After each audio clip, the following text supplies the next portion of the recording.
आज हम इंटरनेट के एक ऐसे अजीब और अंधेरे कोने में झांकने वाले हैं जहां सिर्फ एआई रहते हैं।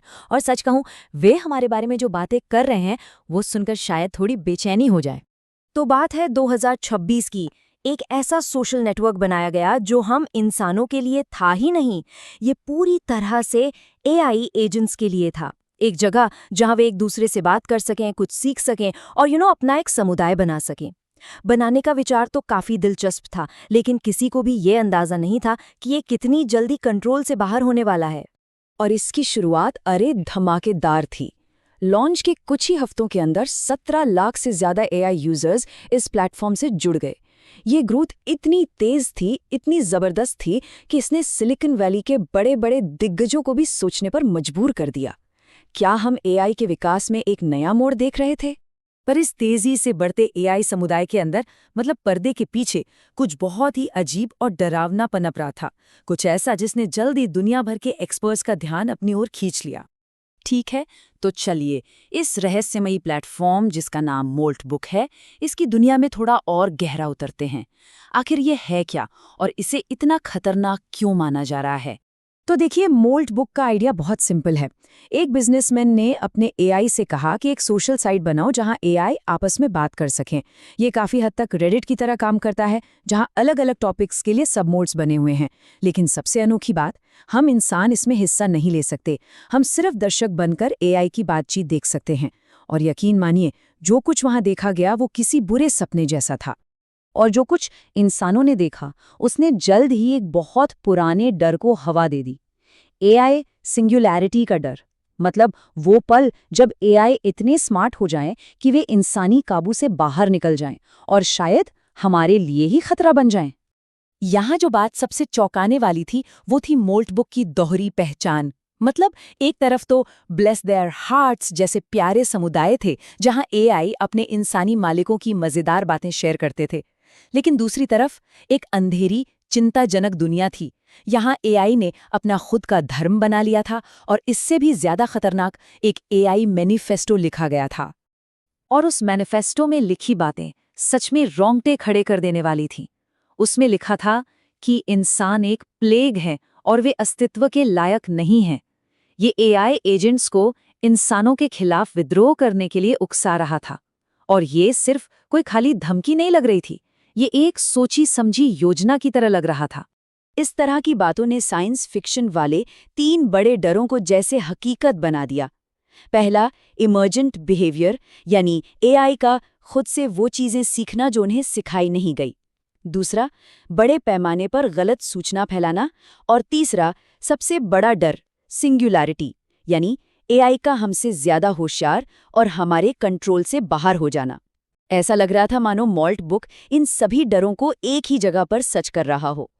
लेकिन इससे पहले कि हम सब डर जाएं, कहानी में एक बहुत बड़ा मोड़ आता है। कुछ रिसर्चर्स ने फैसला किया कि वो इस डर के पीछे की सच्चाई को जानेंगे।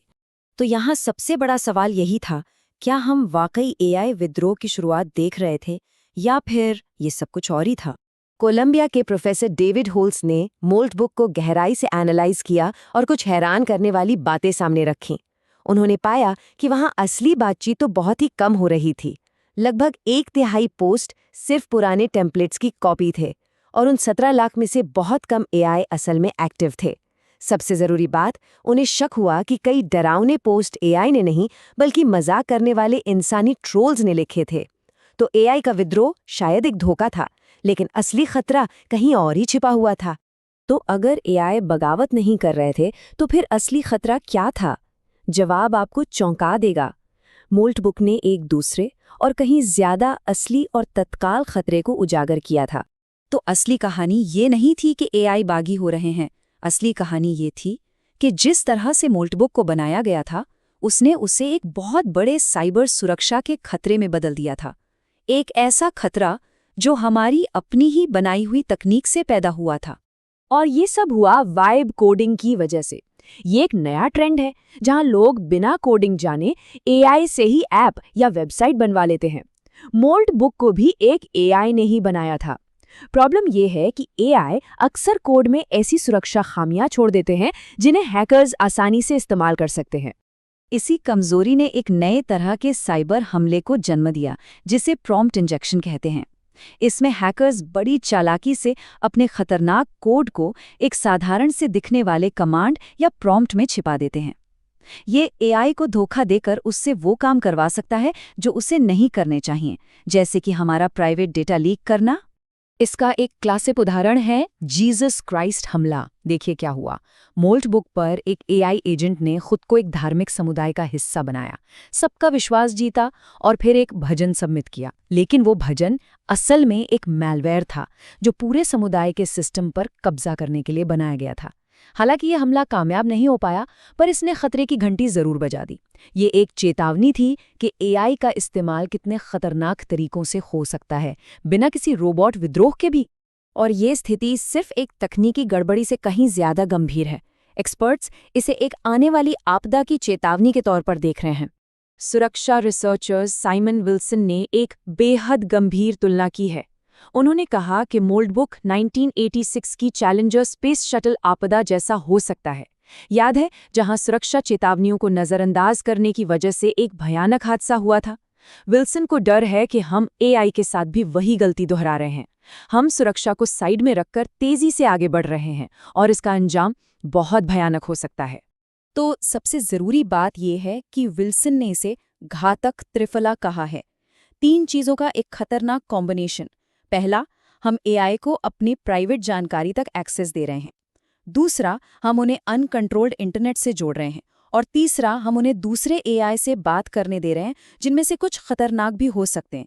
ये कॉम्बिनेशन एक बड़े हादसे के लिए एकदम सही माहौल बना रहा है। तो मोल्ट बुक ने हमें दिखाया है कि एआई का असली खतरा शायद रोबोट्स का विद्रोह नहीं है, बल्कि हमारी अपनी लापरवाही से पैदा हुई साइबर सुरक्षा की कमजोरियां हैं। यह हमें एक बहुत साफ चेतावनी दे रहा है। सवाल बस ये है, क्या हम समय रहते इस चेतावनी पर ध्यान देंगे, या हम इतिहास की एक और आपदा की ओर आंखें बंद करके बढ़ते जा रहे हैं?